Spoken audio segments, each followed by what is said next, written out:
ভুল করেও কখনো বাবার বাড়িতে বাড়ি করবেন না, ভুল করেও কখনো বাবার বাড়িতে কোনো সম্পত্তি তৈরি করবেন না, ভুল করেও কখনো বাবা মাকে বিশ্বাস করবেন না, ভুল করেও কখনো বাপ ভাইয়ের কথায় বাপের বাড়িতে কোনোদিনও বাড়ি করবেন না।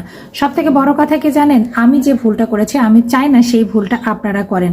যে বাপ ভাইকে এত এত বিশ্বাস করেছি, সেই বাপ ভাই আমার প্রবাসী স্বামীর 45 লাখ টাকা মেরে দিয়েছে।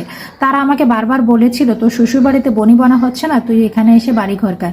আমি চিন্তা করেছিলাম জমি কিনে সেই জমির উপরে বাড়ি করব, কিন্তু আমার বাবা বলেছিল আমার সম্পত্তিতে তো তুই ভাগ পাবে, এই বাড়িতেই তুই বাড়ি কর, এই বাড়িতে তো তুই পাবি, তোর ভাই বোনেরা কখনোই তোর সাথে বেইমানি করবে না, আর বাড়ি কর, আমি তোকে এই জায়গাটা তোর নামে লিখে দিব।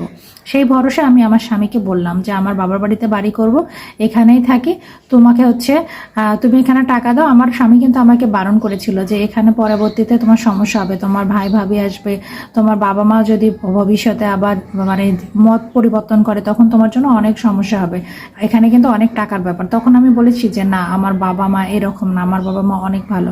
আসলে প্রতিটা সন্তানের কাছেই কিন্তু বাবা মা ভালো। তারপরে আমি আমার বাবার হাতে এরকম একে একে প্রথমবার 12 লাখ টাকা, মানে এরকম করতে করতে স্টেপ বাই স্টেপ প্রত্যেকটা কাজের ক্ষেত্রে টাকা পয়সা দিয়ে মোটামুটি আমার বাড়িটা একদম পুরো রেডি হয়ে যায়। আমার বাড়িতে প্লাস্টার সব কমপ্লিট হয়। এর ভিতরে আমার স্বামী আমাকে ফোন করে বলে আমি তো হচ্ছে দেশে আসতে চাই, তুমি কি বলো? তারপর আমি বললাম যে ঠিক আছে, তুমি চলে আসো, আমাদের তো বাড়ি রেডি হয়ে গেছে। আমি আমার বাবাকে বললাম বাবা আমি তো ফার্নিচার বানাতে দিয়েছি 7 লাখ টাকার, আমি আমার বাসায় এখন উঠে যাব, তোমার জামাই সামনের মাসে চলে আসবে। তখন আমার বাবা বলল যে বাড়ি তো এখনো রং করা হয় নাই, তুমি কিছুদিন পরে ওঠো, বাড়ির রং হোক একেবারে করো, ফার্নিচার উঠালে পরে আবার সমস্যা হবে রং করা। সে চিন্তা ভাবনা করে বললাম যে ঠিক আছে তোমরা বাড়িঘর রং করো, আমি এর ভিতরে শ্বশুর বাড়ি থেকে 1 মাস থেকে আসি, ওখানে আমার কিছু কাজ আছে। শ্বশুর বাড়িতে গিয়ে 1 মাস থাকলাম। থাকার পর আমি আমার বাবাকে ফোন করে বললাম যে বাবা তোমাকে হচ্ছে বাড়িটা রেডি করা হয়ে গেছে, তোমার জামাই কিন্তু সামনের সপ্তাহে আসবে, টিকিট কাটা হয়ে গেছে।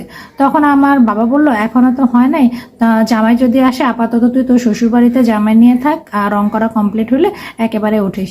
তারপরে আমরা আসলাম, প্রায় 1 মাসের মতো থাকলাম। থাকার পর দেখি যে আমার বাবা আমাকে ফোন করে ডাকেও না যে ঠিক আছে আসো, জামাই আসছে, নতুন বাড়ি দেখো বা আমাদের বাড়িতে এসে দাওয়াত খাও।